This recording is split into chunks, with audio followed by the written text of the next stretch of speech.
آج جو گفتگو ہے اس کا موضوع یہی آیت ہے، سورہ نساء کی 65ویں آیت ہے کہ جس میں پروردگار عالم یہ ارشاد فرما رہا ہے کہ حبیب تمہارے رب کی قسم کہ لا یؤمنون، یہ ایمان نہیں لائیں گے، یہ ایمان والے نہیں ہیں، حتی یحکموک فیما شجر بینہم، جب تک کہ یہ نمازیں نہ پڑھیں، جب تک کہ یہ روزے نہ رکھیں، کیا نہ کریں، کیا کریں پروردگار تو امت مصطفیٰ کو ایمان والا کہے۔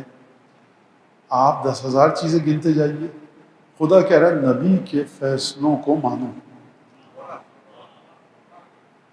اور نبی کو فیصلوں کو ماننے کے بعد پروردگار عالم نے 2 مرحلے اور بتلائے قرآن مجید میں۔ پہلا مرحلہ تو یہی جو آپ کے سامنے میں نے ابھی تک عرض کیا، لا یؤمنون حتی یحکموک فیما شجر بینہم، رتی برابر، ذرہ برابر بھی جو اختلاف ہو جاتا ہے مسلمانوں کے درمیان، حبیب اگر یہ ایمان والے بننا چاہیں، اور یہ ایمان والے نہیں ہو سکتے جب تک کہ تمہیں اپنا حکم، اپنا فیصلہ کرنے والا، قاضی، جج، منصف نہ ماننے، جو بھی ان کے درمیان اختلاف ہوا۔ اب آپ نے مان لیا رسول خدا کو کہ میرے فیصلوں کا، میرے مقدمات کا، میرے اختلافات کا فیصلہ رسول خدا فرمائیں گے، تو آپ ایمان والے بن گئے، اور جہاں بھی کہیں بھی کوئی جھگڑا ہوا، کوئی اختلاف ہوا، تنازع ہوا، آپ نے کہا رسول خدا سے پوچھتے ہیں، تو آپ ایمان والے بن گئے۔ یہ ایک مرحلہ ہے۔ اور اس کے بعد جب آپ گئے اور رسول خدا نے آپ کے خلاف فیصلہ دے دیا، آپ مجھے لے کر کے گئے رسول خدا کی بارگاہ میں، رسول خدا نے میرے خلاف فیصلہ دے دیا، تو جب آپ کے خلاف فیصلہ دیا تو یہ فیصلہ چبھا کہ نہیں چبھا؟ جب میرے خلاف فیصلہ کیا یہ فیصلہ چبھا کہ نہیں چبھا؟ ناگوار گزرا کہ نہیں گزرا؟ رسول خدا اس وقت تک رسول ہیں جب آپ کی مخالفت اور میری حمایت میں فیصلہ کریں، یا رسول خدا اس وقت بھی رسول ہیں جب آپ کی حمایت میں اور میرے خلاف فیصلہ کریں؟ تو خدا نے فرمایا حتی یحکموک فیما شجر بینہم، رسول خدا، یا رسول اللہ ہمارا جھگڑا ہوا ہے، اختلاف ہوا ہے، آپ ہمارے قاضی ہیں، تو ایمان کا پہلا جز مکمل ہوا۔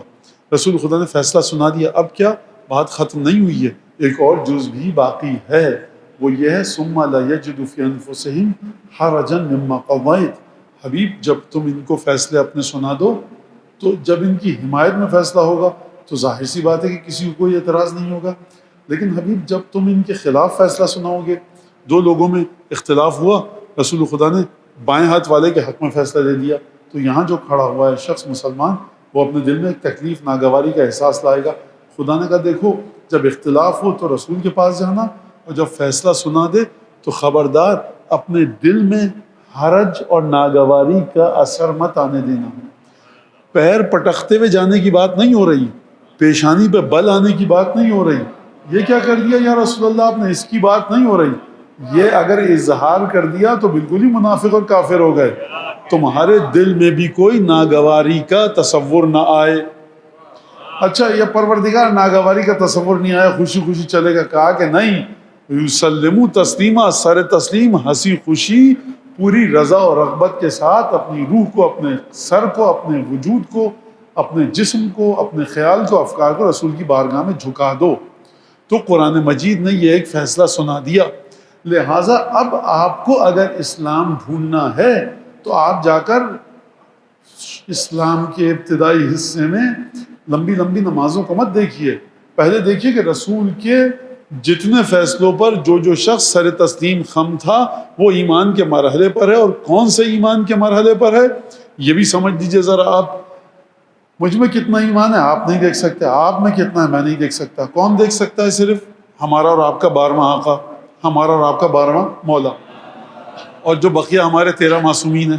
بہرحال فیصلے کو سمجھ لیا آپ نے رسول خدا کے کہ اور حبیب یہ اس وقت تک ایمان والے نہیں بن سکتے جب تک کہ اپنے مناقشات میں، تنازع میں، اختلافات میں تجھے اپنا حکم یعنی قاضی نہ بنائیں، اور اس کے بعد جو تو فیصلہ کرے اس کے اوپر سر تسلیم کو جھکا دیں۔ اور اس کے بعد سر تسلیم خم کرنے کے ساتھ ساتھ فرمایا کہ دیکھو ہم عمل کی بات نہیں کر رہے، اگر عمل کر لیا تو خود سمجھ لو۔ اور آپ نے علماء سے سنا ہے نا کہ ماں باپ کو اف مت کہو۔ اب کوئی نعوذ باللہ من ذالک، خدا نخواستہ اپنی ماں پر بلند آواز سے چیخے، بدتمیزی کرے، اس طرح سے بات کرے کہ ماں اپنے دل کو ایک کیفیت آئے، خدا نخواستہ ماں کی آنکھوں سے، باپ کی آنکھوں سے آنسو ٹپک پڑے، باپ گھبرا کر مجھ سے بات کرے، میری ماں ڈر کے مجھ سے بات کرے، تو پھر ایسی زندگی کا فائدہ کیا؟ ایسے امام آبا قبا نماز روزے کا فائدہ کیا؟ تو آپ کیا کہنا آئمہ نے، امام نے کیا کہا؟ اف مت کہو۔ لہٰذا خدا فرما رہا ہے کہ دل میں ناگوار خیال بھی نہ آئے۔ پروردگار اگر رسول نے فیصلہ کیا پیر پٹکتے ہوئے چلے گئے، ہاتھ جھٹک دیے، پیشانی پر بل آ گیا، آنکھیں ذرا سختی آ گئی، تیلیوں پہ بل آ گئے، تو کیا ہوگا؟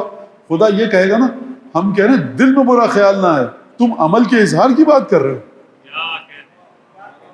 اگر در فاطمہ سے نفرت ہے تو یہی کافی ہے نفاق کے لیے۔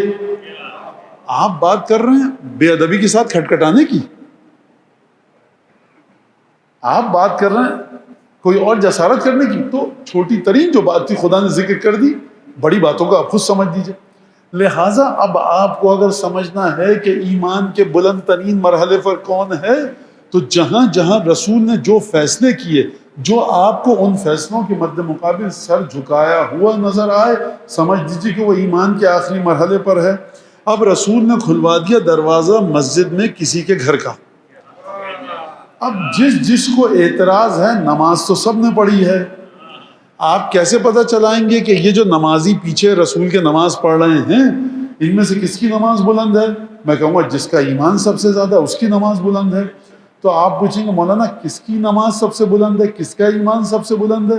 جو بولو والین کو دو مت کے برابر کھینچے، تو میں کہوں گا قرآن سے پوچھیے، رسول کے فیصلوں پر جو سر تسلیم خم کر دے وہ سب سے بلند ترین مرحلے پر ہے۔ اور ہاتھ کنگن کو آرسی کا پلٹ کر دیکھ لیجئے، ایک دروازہ کھلا ہوا مسجد کے صحن میں، اور صرف دروازہ کھلا ہونا ہوتا تو شاید اتنا فضیتہ کھڑا نہ ہوتا۔ مسئلہ یہ تھا کہ اس کے بعد یہ مسئلہ آ گیا کہ دیکھو اس گھر والے جس حالت میں بھی مسجد سے گزریں، ان پر پابندی نہیں ہے، تمہارے دروازے بند کر دیے، کیونکہ نہ تم نجاست سے دور ہو نہ نجاست تم سے دور ہے۔ یہ وہ ہیں کہ جن تک نجاست گزری ہی نہیں چھو کر۔ لہٰذا یہی اعتراض ہوا کہ یا رسول اللہ، تو آپ نے توجہ فرمائی۔ لہٰذا اب اگر یہاں پر آ کر، یہ تو چھوٹا سا فیصلہ تھا، دروازہ کھول دیا، دروازہ بند کر دیا، اور نبی کریم نے کیا فرمایا؟ میں نے نہ اپنی مرضی سے دروازہ بند کیا ہے، نہ اپنی مرضی سے دروازہ کھولا ہے کسی کا، یہ خدا کا حکم ہے جو میں نے کیا ہے۔ اس جملے کی ضرورت پیش کب آئے گی؟ کہ جب آپ خدا کو الگ کریں، رسول خدا کو الگ کریں، خدا کی مرضی کو الگ کریں، رسول خدا کی مرضی کو الگ کریں۔ مسلمانوں کو رسول اور اللہ کا رسول یہی سمجھانا چاہ رہے ہیں کہ دیکھو تم اللہ اور اس کے رسول کی مرضی کو الگ مت کرو، جب تک آپ الگ کرتے رہیں گے یہ سلسلہ چلے گا۔ تو اب آپ مجھے بتائیے کہ جو دروازے کے کھولنے اور بند کرنے پر جن کو اتنی تکلیف ہو، جب چلچلاتی دھوپ میں منبر غدیر پر کوئی ہاتھوں پر اٹھے گا، اور جس کو ہاتھوں پر اٹھایا رسول خدا نے، یہ جس کو ہاتھوں پر اٹھا رہا ہوں نا، میں اپنے الفاظ میں کہوں، اب تمہاری قسمت کا نہیں، دنیا اور آخرت کا فیصلہ اسی کے پاس ہے۔ تو اب آپ